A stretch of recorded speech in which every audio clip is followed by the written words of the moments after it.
नमस्कार. मी भाऊ तोरसेकर. तुम्ही बघत आहात प्रतिपक्ष.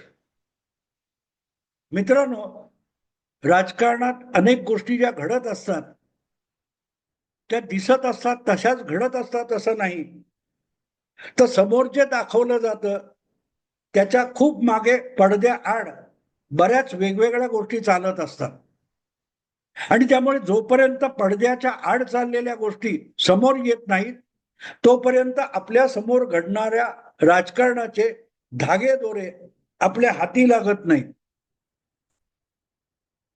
आत्ताची गोष्ट सांगतो की त्या महेश मांजरेकरनी जी काय राज ठाकरे यांची मुलाखत घेतली त्याच्यानंतर दोन ठाकरे एकत्र येणार, ह्यांनी टाळी दिली, ह्यांनी हात पुढे केला, त्याने हाळी दिली, वगैरे वगैरे वगैरे झालं. 8 दिवसात आपण सगळं विसरून गेलो. आणि हे सगळं घडतं ना घडतं इतक्यात अचानक शरद पवारांनी दोन राष्ट्रवादी गट एकत्र येण्याची किंवा त्यासाठी सुप्रियाताईंनी निर्णय घ्यायची एक पुढी सोडून दिली आणि लगेच सगळे सुरू झाले की आता दोन्ही पवार एकत्र येणार. मग दोन्ही पवार एकत्र आल्यानंतर राष्ट्रवादी एकत्र येणार आणि मग अजितदादांचा एक आणि शरद पवारांचे 8 लोकसभेतले खासदार असल्यामुळे त्यांच्या वाट्याला येणारं मंत्रीपद मोदी सरकारमधलं हे सुप्रियाताईंना मिळणार. सुप्रियाताईंना अनेकांनी मोदी मंत्रिमंडळामध्ये मंत्री पण करून टाकलं. गंमत अशी असते मित्रांनो की जो राजकीय नेता आपलं राजकारण करत असतो, अरे त्याला निर्णय घ्यायला तरी वेळ द्या. पण त्याच्या वतीने आपल्याकडचे पत्रकार बातमीदार आधीच निर्णय घेऊन टाकतात. म्हणजे सुप्रियाताईंनी आपल्या चुलत भावाच्या राष्ट्रवादी बरोबर जायचं की नाही हे ठरवावं एवढंच शरद पवार बोलले. पण सुप्रियाताईंनी ते ठरवलं, अजितदादांनी ते स्वीकारलं, मग पक्ष एकत्र झाले, त्यांचे 9 खासदार झाले आणि मोदींनी त्यांना मंत्री करून टाकलं. म्हणजे त्यांना मंत्री करायचं की नाही आणि त्यांच्या पक्षाला कोणाला मंत्री करायचं हा पंतप्रधानाचा अधिकार असतो, ते सुद्धा पत्रकार हिसकावून घेतात आणि स्वतःच सुप्रियाताईंना मंत्री करून टाकतात. किती वेडगळपणा असू शकतो याची आपण कल्पना करावी मित्र. खरंच वेडगळपणा आहे. अरे त्यांना ठरवू देत ना. शरद पवार पण बोलले मी त्या प्रक्रियेमध्ये नाहीये, सुप्रियाने निर्णय घ्यायचा आहे.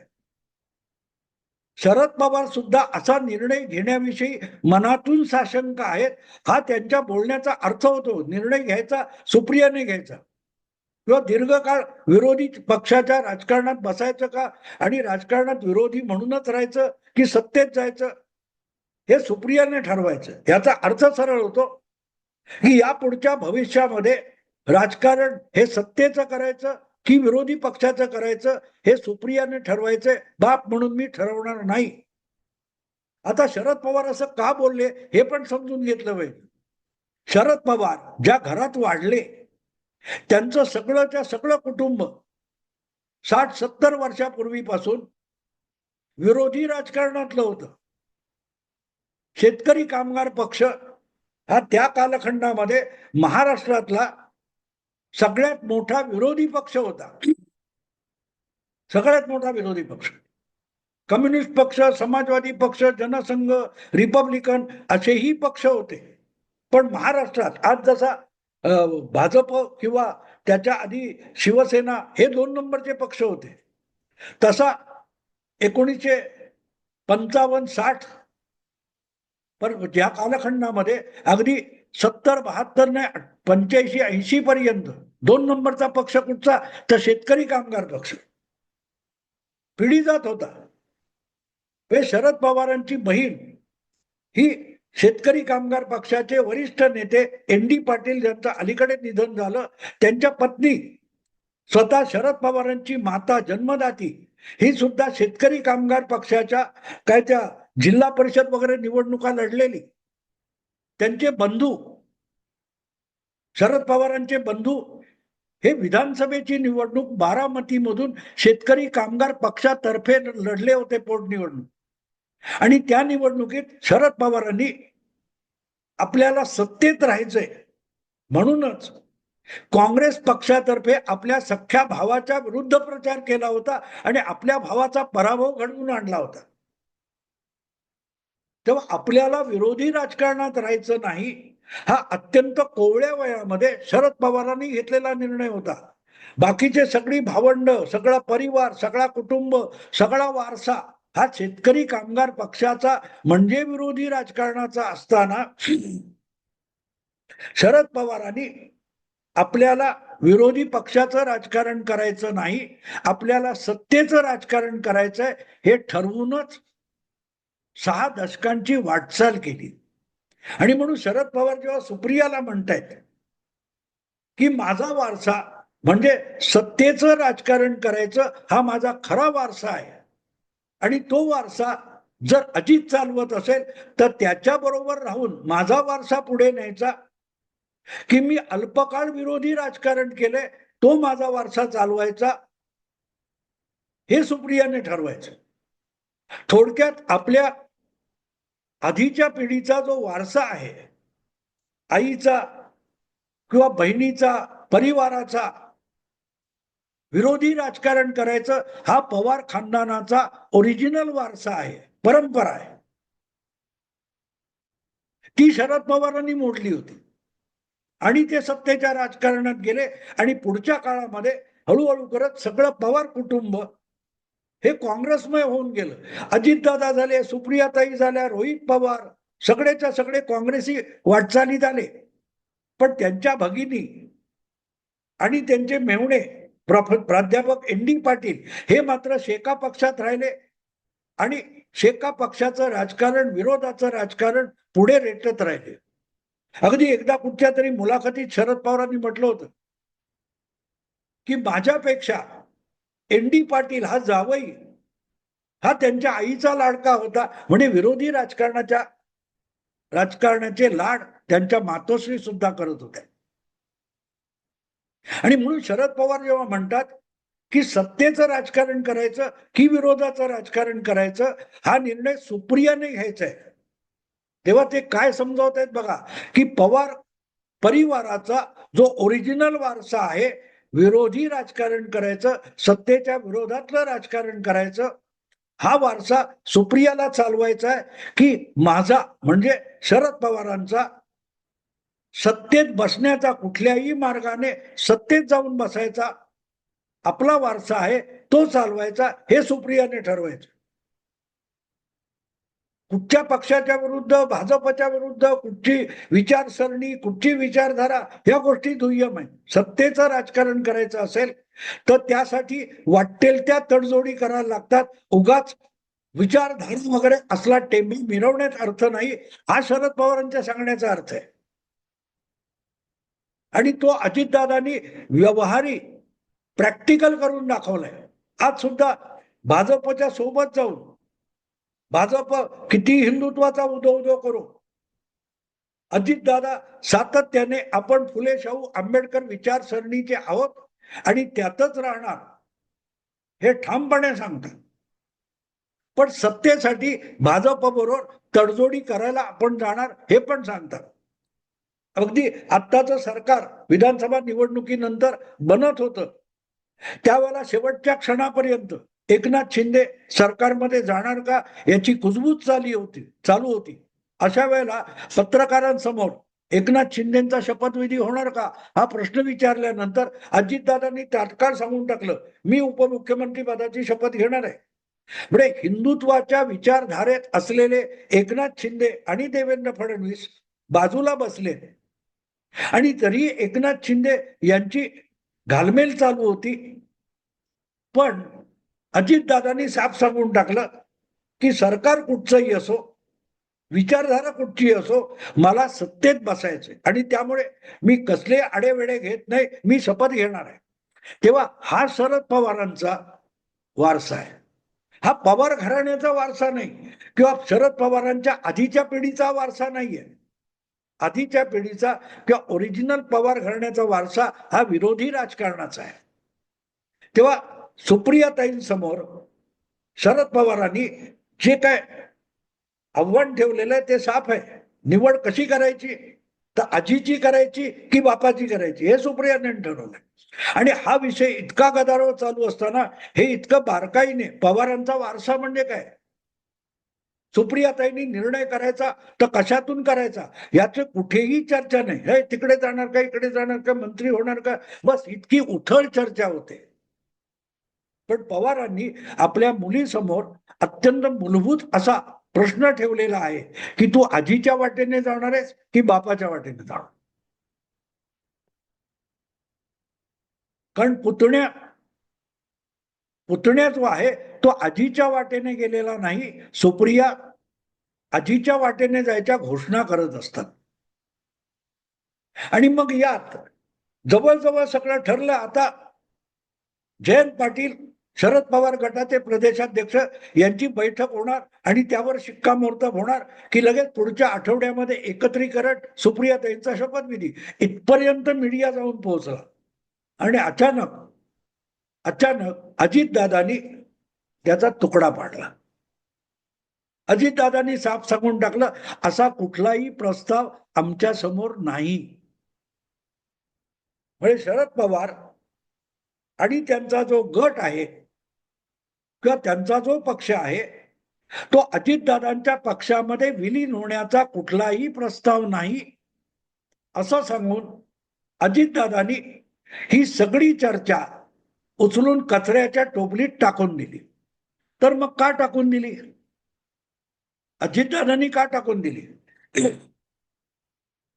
जितक्या सहजतेने शरद पवारांनी 5 वर्षापूर्वी पहाटेच्या शपथविधीचा विषय हा उचलून कचऱ्याच्या टोपलीत टाकून दिला होता, त्याची परतफेड आज अजितदादांनी एक प्रकारे केली असंही म्हणता येईल. कारण सगळी मीडिया सुप्रियाताईंचा जो शपथविधी करायला चालली होती तो पहाटेचा असेल, दुपारचा असेल, मध्यरात्रीचा असेल, तो उचलून आपल्याकडे असा प्रस्ताव नाही असं म्हणून अजितदादांनी सुप्रियाताईंच्या मंत्रिपदाचा विषय कचऱ्याच्या टोपलीत टाकून दिला. तर मग अजितदादा असं का बोलतायत? एका बाजूला अजितदादा म्हणतात आम्ही एकच आहोत, काकांच्या मेहरबानीचं सगळं चालू आहे. हे जेव्हा अजितदादा म्हणतात तेव्हा मग विलिनीकरणाचा किंवा एकत्रीकरणाचा विषय अजितदादांनी असा अचानक साप तुकडा पाडून संपून का टाकला ते समजून घेण्यासारखं. अर्थात काकांबरोबर संगती म्हणजे नेमकं काय हे अजितदादांनी सांगून झालेलं आहे की भाजपबरोबर सत्तेत वाटेकरी व्हायला बैठका झाल्या, बडोदा, इंदूर वगैरे वगैरे, आणि शेवटच्या क्षणी काका पाय मागे घेतात आणि त्यामुळे आम्ही तोंडगशी पडतो. हे अजितदादांनी वारंवार सांगून झालेलं आहे की 3-3 वेळा भाजपबरोबर बैठका झाल्या. अगदी एकनाथ शिंदे मुख्यमंत्री नव्हते तेव्हा, म्हणजे उद्धव ठाकरे मुख्यमंत्री होते आणि राष्ट्रवादी महाविकास आघाडीच्या सरकारमध्ये होती तेव्हा सुद्धा अशी बोलणी झाली, याची जाहीर कबुली अजितदादांनी दिलेली आहे. पण शेवटच्या क्षणी आपला शरद पवार हे काढता पाय घ्यायचे आणि सगळं बारगडायचं. नेमकं त्याच भूमिकेमध्ये आज अजितदादा आलेले आहेत की चर्चा होऊ द्यायची, 2 राष्ट्रवादी एकत्र येणार, 2 पवार एकत्र येणार, काका पुतणे एकत्र येणार, सुप्रियाताई मंत्री होणार, आणि शेवटचा टप्पा आला तेव्हा अजितदादांनी काढता पाय घेतला. असा काही प्रस्ताव नाहीये. नेमकं जी वागणूक काकांनी 5 वर्षात अजितदादाने दिली होती, 2.5 वर्षात, 3 वर्षात, तीच वागणूक आता अजितदादा शरद पवारांना देत आहेत का बघा. हा एक भाग झाला. दुसरा भाग असा आहे की शरद पवारांचं आजवरचं राजकारण ज्यातला बहुतांश भाग अजितदादांनी जवळून बघितलेला आहे. 99 साली युती सरकार जाऊन जे काँग्रेस आघाडीचं सरकार आलं त्यामध्ये सगळ्यात मोठा बहुमोलाचा वाटा कोणाचा असेल, जबाबदारी कोणी घेतली असेल तर शेतकरी कामगार पक्षाने घेतली होती, जनता दलाने घेतली होती. शेतकरी कामगार पक्षाचे काय 6-7 आमदार होते, जनता दलाचे 2 का 3 आमदार होते, पण बहुमताचं गणित जमवायला ते अतिशय उपयोगी ठरले होते. आज तो शेका पक्ष नाम निशाणी म्हणून उरलेला नाही. जनता दल कुठे गायब होऊन गेलं पत्ता नाही. तेव्हा काकांच्या राजकारणात पक्ष म्हणून जवळ जाणं, आघाडी करणं म्हणजे आपलं अस्तित्व संपवणं आहे. हा काकांच्या आघाडीच्या किंवा मनोमिलनाच्या राजकारणाचा निष्कर्ष असतो. तेव्हा अजितदादा आणखीन एक गोष्ट बघतायत आणि ती त्यांच्या डोळ्यासमोरची अगदी ताजी आहे, जुनी नाही.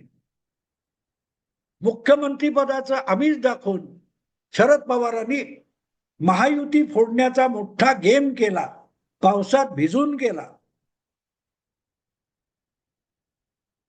मित्र असून जे बाळासाहेब ठाकरे हे शरद पवारांबरोबर कधी राजकीय हातमिळवणी करत नव्हते, त्यांच्या सुपुत्राला मुख्यमंत्री पदाचा आमिष दाखवून शरद पवारांनी युती तोडायला भाग पाडलं, महाविकास आघाडी बनवली, मुख्यमंत्री केलं.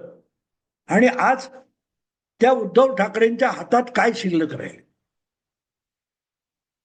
जसे जनता दल पक्ष संपला, समाजवादी पक्ष नामशेष झाला, शेका पक्ष नामशेष झाला, त्याच वाटेवर आज उद्धव ठाकरे वाटचाल करतायत. शिवसेना शिल्लक आहे, पण ती एकनाथ शिंदेनी वाचवलेली शिवसेना आहे. जी शिवसेना घेऊन उद्धव ठाकरे महाविकास आघाडीत शरद पवारांच्या भरोश्यावर आले होते, ती शिवसेना किंवा तो पक्ष आज उद्धव ठाकरेंकडे राहिलेला नाही. त्याची ती ताकद राहिलेली नाही. 56 आमदार घेऊन उद्धव ठाकरे शरद पवारांबरोबर आले होते, आज त्यांच्या गाठीला फक्त 20 आमदार शिल्लक राहिलेले. पुढच्या महापालिका निवडणुकीत आपला टिकाव लागेल की नाही याची भ्रांत आहे. शिवसेनेचे मुंबई महापालिकेत असलेले जे काय 98-99 नगरसेवक होते, आता माजी आहेत, पण त्यातले फक्त 48 शिल्लक राहिलेत. म्हणजे निम्म्यापेक्षा अधिक एकनाथ शिंदेवरून निघून गेलेले. बहुतांश आमदार गेलेच होते. उद्धव ठाकरे मुख्यमंत्री सत्ता गमावून बसलेच, पण आपला पक्ष पण गमावून बसले.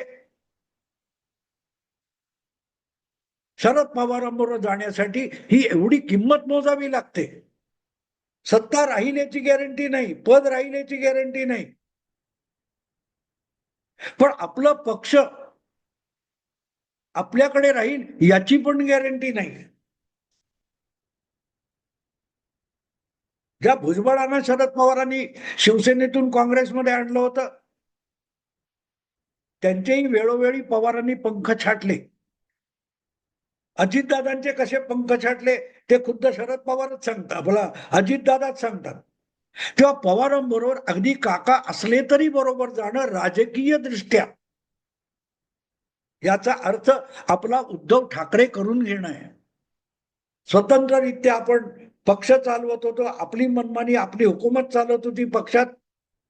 आज ती हुकूमत चालवण्याची ताकद उद्धव ठाकरे यांच्या पक्षात राहिलेली नाही. आणि म्हणून मराठीमध्ये आपल्याकडे म्हण आहे, पुढच्याच ठेच मागचा शहाणा. शेतकरी कामगार पक्षाचं काय झालं, जनता दलाचं काय झालं, वेगवेगळ्या राजकीय पक्षांचं काय झालं, काँग्रेसची दुर्दशा काय आहे, शरद पवारांबरोबर जाणं याचा अर्थ आपल्या तंगड्या आपणच तोडून घेणं आहे. म्हणून ठेच बसते. शरद पवारांबरोबर जाणं म्हणजे स्वतःला ठेच लागणं असतं. आणि ज्यांना ज्यांना ठेच लागून पण शहाणपण आलं नाही ते खड्ड्यात पडत गेले. Janata Dal, Republican party, Republican वेगवेगळे गट, शेतकरी कामगार पक्ष, एक काळ महाराष्ट्रातला 2 नंबरचा पक्ष, आज त्याचा 2ही सभागृहामध्ये विधानसभेमध्ये एकही आमदार शिल्लक राहिले. 1977 साली जनता लाट आली, त्यामध्ये शेका पक्ष जनता पक्षाबरोबर होता, तर त्याचे लोकसभेमध्ये 7 खासदार होते. 7. आज लोकसभेत नामोनिशाणी नाही, विधानसभेत नामोनिशाणी नाही. अगदी रायगड जिल्ह्यामध्ये सुद्धा शेतकरी कामगार पक्षाच्या हाती जिल्हा परिषद राहिलेली नाही. इतर जिल्हे तालुके सोडून द्या. तेव्हा पवार साहेबांबरोबर राजकीय पक्ष म्हणून जाणं म्हणजे आपला विनाश होण्यासाठी विनाशकाला आमंत्रण देणं आहे. हे उद्धव ठाकरेंना कळलं नाही तरी नंतर वेगळी चूल मांडणाऱ्या अजितदादांना कळले. म्हणून काका असले तरी राजकीय नेता असलेल्या शरद पवारांबरोबर आपला पक्ष घेऊन जाणं म्हणजे स्वतःची शिवसेना करून घेणं, आपलं राजकारण उद्ध्वस्त करून घेणं, स्वतः खड्ड्यात पडून घेणे. तेव्हा उद्धव ठाकरे यांना ठेच लागली ती अजूनही उद्धव ठाकरेंना कळलेली नाही, पण अजितदादांनी ती ओळखली.